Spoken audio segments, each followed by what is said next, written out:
All right, Garrett Johnson here with Bryson DeChambeau. Bryson, I think about Port Rush. You're heading back to a place that you played before. Yes. What's different about your game now and how it matches up to that course, do you think? Ah, man. Well, I feel like I'm a little bit more controlled in my game. Yes, it gets pretty crazy sometimes. I can hit it offline, but for the most part, I'm looking at controlling the golf ball in the wind. If I can control the golf ball in the wind out there, I'll give myself a good chance. Putting has been always tricky for me, so learning how to putt on those types of greens, if I can get those two things dialed, then I give myself a good chance.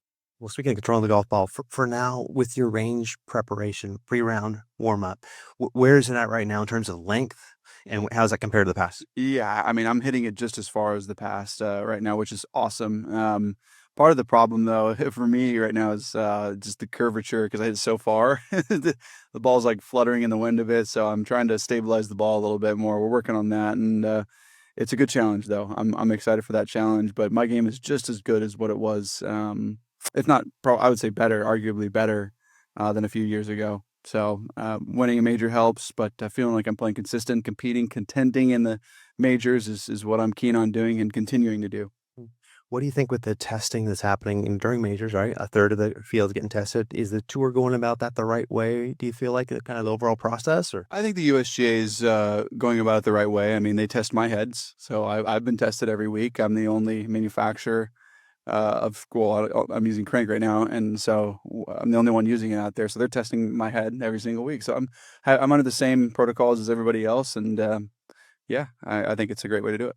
How many driver heads are you going through a week or a month at this rate? Well, at a month, probably two, one or two. But once I find a head that's good, I try to keep it as long as possible.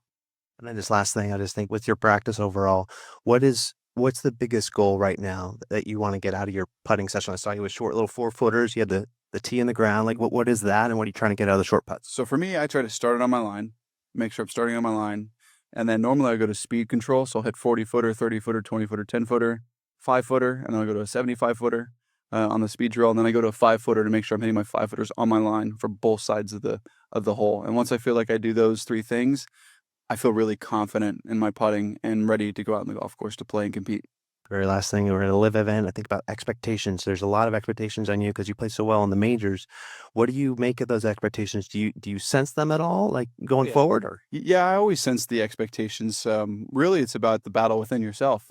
If you have the certain expectations and you can conquer it or figure it out on your own and take control of those emotions.